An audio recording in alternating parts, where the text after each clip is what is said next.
everyone, welcome to the Rugby League History channel. Tonight I'll be doing my tips for round 21 of the 2022 NRL season. Last week I got 6 out of 8 correct. Let me know in the comment section below how many you got.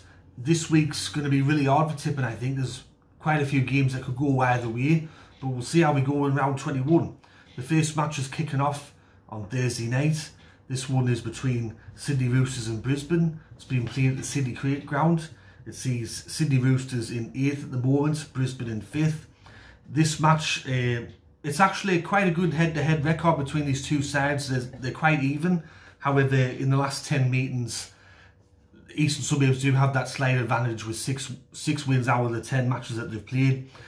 East go into the game on a 3-game winning streak, and from what I can tell, Carrigan's not going to be available for Brisbane for quite some time, so they're going to be without him. But from what I've seen, everybody else is on deck.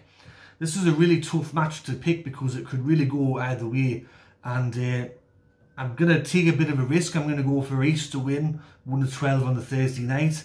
I'm mainly picking them because they're the home side, and I think that they've been playing well the last couple of weeks. I think it'll be a high scoring match because if you've noticed throughout the year, Brisbane have been scoring, even in the matches that they've lost, they've been scoring over 20 points.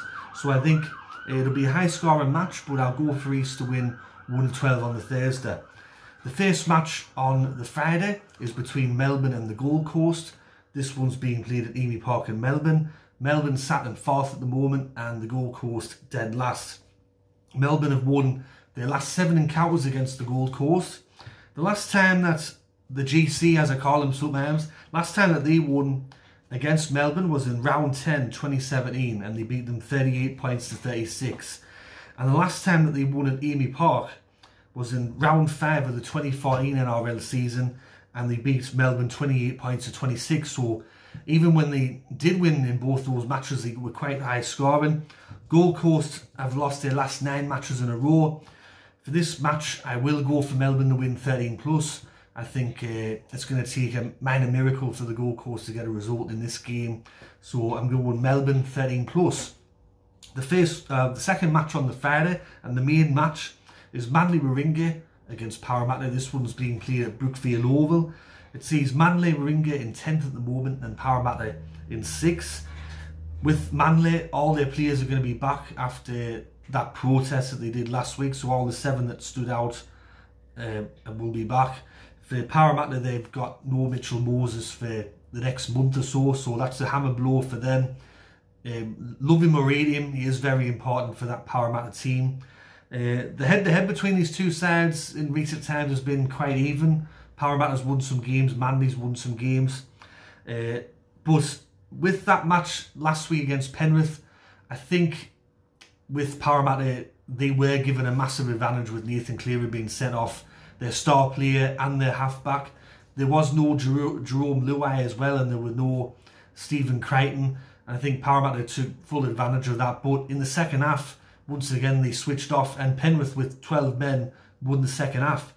For this match, I'm going to go for an upset. Manly are desperate to win, and it's a must-win game for them if they want to make the top 8 this year. So I'm going to go for Manly to win 1-12 at Brookfield Oval on the Friday night. I'm still not really convinced with Parramatta, and they did have a good win over Penrith, but that second half wasn't convincing at all. The first match on Super Saturday is between South Sydney and New Zealand. This one's being played in neutral territory, Sunshine Coast Stadium there. South Sydney in 7th at the moment, New Zealand in 13th. Souths have won their last 6 encounters against New Zealand, and if you remember earlier in the year, there was quite a high scoring match between the two at Magic Weekend, I think it were. New Zealand have lost their last 3 matches in a row. For this match, I will go for South Sydney to 1-12. I think last week they were desperately unlucky not to get a win over Cronulla. So I'm going to go for South Sydney to win 1-12 over New Zealand on Super Saturday. The second match on Super Saturday is Cambrie against Penrith. This one's being played at GIO Stadium in Cambrie. It sees Cambrie in 9th, Penrith in 1st. According to some people, this is a massive rivalry, one of the biggest in the NRL.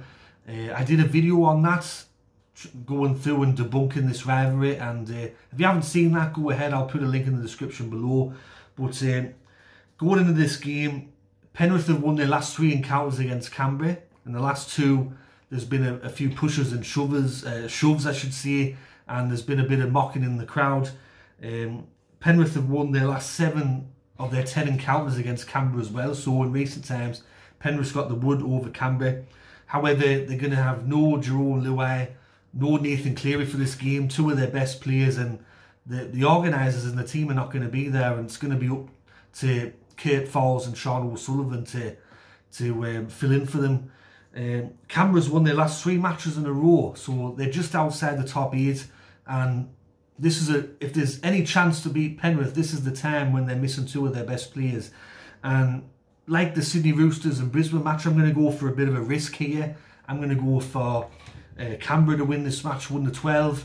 Even though Penrith have still got a lot of their other star players there, I just think no Luai and no Cleary is a massive blow for them. So I'm going to go Canberra to win 1-12 there on the Saturday. And the final match on Super Saturday is the derby, Cronulla against St George. This one is being played at Shark Park. It sees Cronulla in 3rd at the moment and St George in 11th. Cronulla have won their last 5 matches against St George, so in recent times they got the bragging rights in this derby. And overall, because of Cronulla's recent wins in the derby, it's brought the overall head-to-head record between these 2 sides more even, because I was looking at it today. There's been 109 matches played since 1967. Cronulla now have 52 wins. St George have got 54 wins, and there's been 3 draws. So it's a very tight derby, but in recent times Cronulla's got the wood over St George. For this match, I'm going to go for Cronulla to win 1-12. I think that they've been playing very well this year.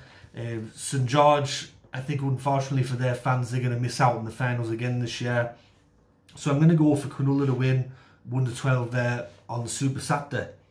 The first match on the Sunday is between Cambrie, Bankstown and North Queensland, and this game is being played at Cellar Oval in Bundaberg, and it's going to be the first ever NRL match to be played at this ground. There has been a couple of trials in the past, but this is the first official match that they've been playing at this ground. Cambrie, Bankstown sat in 12th at the moment, North Queensland in 2nd. North Queensland's won 7 of their last 10 encounters against Cambrie. However, Cambrie did beat them in round 1 this year in a very low scoring game. And overall, the head-to-head between these 2 sides is quite even actually. There's been 42 matches played. North Queensland have got the 18 wins. Canterbury's got the 24 wins. However, for this match, I think North Queensland will win. I think Canterbury will give them a game, but I'm going to go for North Queensland to win 1-12. They're a good side this year, and I don't see any reason why they can't beat Canterbury there in neutral territory at Bundaberg. And the final match to close out round 21 is between West Tigers and Newcastle. This match is being played at Campbelltown Sports Ground there. West Tigers in 15th at the moment, Newcastle in 14th, so it's a battle of the cellar dwellers. Newcastle have lost their last 4 matches in a row, and it's looking pretty bleak for them because coming up they've got Brisbane, they've also got to play Cambrie, and they've got to play Cronulla as well. And if Gold Coast can nick a win here or there, these 2 sides, the Gold Coast and Newcastle, play in round 24, so we could be in for another edition of the Spoon Bowl match, and we haven't had a Spoon Bowl match since 2018, so if you're a fan of that fixture, I think it might be happening again this year. West Tigers are going to be without Jackson Hastings for the rest of the year, which is a hammer blow for them because he's been one of their shining lights this year. I will go for West Tigers to win. I think they would have got a lot of confidence last week after beating Brisbane, and with it being at Campbelltown, I'm going to go for the home side. So I'm going to go for West Tigers to win 1-12 on the Sunday, and it'll compile more misery for Newcastle. So anyways everyone, that's been my tips for round 21 of the 2022 NRL season. Hope you enjoyed this video. If you did, let me know in the comment section below. Let me know who you're tipping. This has been Rugby League History. Once again, I'll catch us all later in the next video, and I'll see you all then. Alright, tatty bye for now.